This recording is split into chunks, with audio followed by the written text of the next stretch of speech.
To all the new e-hailing apps coming up, and my God, there is a bunch of them, a bunch of them. I have an advice for you. I have an advice for you. Something to help you in your journey. All right? We could perhaps sit together and then I'll break down some things to you. Don't worry, I don't take consultation. We're not doing that. But here's the thing. So many e-hailing apps, and all of them just have this similitude and similarity, and you ever kind of sit to wonder, why should anybody go with you? I mean, we already have Uber, we already have Bolt, we already have InDrive, titans of the industries existing. Why should anybody break their pattern and go with you? What are you offering that other people are not offering? And this is where the new e-hailing apps make an error. They think that by offering a lower commission rate, they will win the drivers over. Absolutely false. If lower commission rate won drivers over, then Uber and Bolt should have no drivers whatsoever. Why do you think they're still there? InDrive is taking somewhere approximately 13%. Somehow, people are still on Bolt and Uber. In their numbers, I'm talking about like these are still like, I don't think you will find like 5 e-hailing drivers on the road and 4 of them not using Bolt or Uber alongside whatever else they're using. What does this tell you? The problem is not the commission. If you like, don't charge commission. They still wouldn't go with you. You know why? Problem is the money. It's the money. Or rather, 2 things. Number 1 is the money, the fare price, and how many passengers do you have?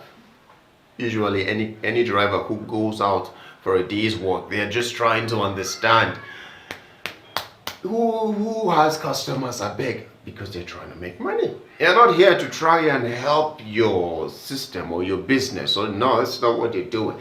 They're here waiting for Bros Alpha, the app. There are people there, but people are booking back. Hey, now give me no time. That's it. So I've had a long and couple of conversations with a lot of the drivers and came to understand that a lot of them are still on Uber and Bolt. Not because they love the app, but because the app gives them fare or prices that are just alluring, yes. They just see the price, they're like, yes, yes, yes. For instance, with Bolt and Uber, you probably would get a price to the airport, depending on where you're booking from like around 15 to like 18K. But on InDrive, that's difficult. You know why? It's an app where you kind of like try to get the lowest fare from the passenger side now. And so you always get the lowest from InDrive. But the problem is this. The drivers don't care about the calculation. Because for an app now that is taking 25% or 20% or 30%, whatever it is, from 20 to 30%, let's say. For an app that is taking that much, that means you're not really keeping a lot as you would think. You're not really keeping a lot. Okay? So if, let's say they take 20% of 18,000, in this case now, would be around okay, I don't know why I went to choose something that is big. That's the 15,000. 20% of 15,000 is around 30,000. Okay? So essentially, what you get to keep, we're not subtracting fuel for now, okay? Just commission. What you get to keep after somebody pays you 15,000 to the airport is around 12,000. Now, if you go on InDrive, and let's say on InDrive the person paid you 14,000, all right? And then they took out 13%. Okay, this is going to make my brain bleed or something. I don't want to do that calculation. Do it in your head. See, what I'm trying to say is this, okay? No driver wants to do that calculation. Every driver just wants to know that you are offering the highest fare. As a new e-hailing app, whatever it is you're offering as a commission rate, whatever it is, it doesn't matter. As long as your fare is looking like what Bolt and Uber will offer. Is looking like the highest in the market. Drivers will fall to you. Simple as that. Okay, this is also, you should come in with an innovation, for God's sake. When Uber came, Uber was the very first. Then Bolt came, and Bolt came more like an alternative to Uber. All right, because in the market you kind of need that, if not this type of feeling. But then InDrive came. In fact, even before InDrive came, I think Rider was also trying to do some things.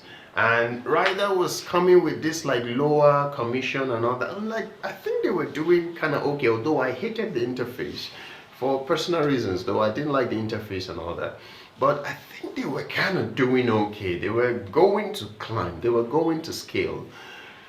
But InDrive came in.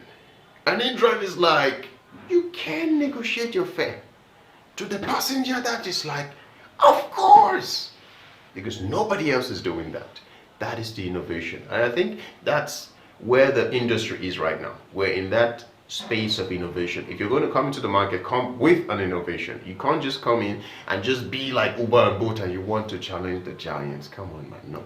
And there are so many gaps of innovations that you can add. So many gaps. This is why I love the Trubuka project. You know, Trubuka came and was like, it had to be the drivers who will decide where to go, and then customers who are going there will then book. That's a very nice innovation, right? And by the way, that project is still ongoing, but at the moment they're going through some interface upgrade and all that. I don't know the technical terms, but it's still you know, very well in the market. What I'm trying to say to you, new e-hailing people coming into the market, do not think for 1 second that not charging commission or coming up and saying this is our own, it is created by our own, and that's nonsense, man. Even if he likes, let it be created by the devil himself. That's nonsense. The point is, the driver who's going out is wanting to make profit. I don't care if it's Nigerian made or not. And by the way, I'm quite big on the Nigerian, use the Nigerian made thing, and in my own way I'm quite big on that. But a lot of people are not. So you can't build a business on the basis of empathy. That's rubbish. It doesn't work. So that's my input to you new e-hailing people. People are not going to follow you for your little commission thing. Do you have the customers? Do you know what? Come, let's sit down and talk. Don't worry. We'll scale you like. Bye-bye.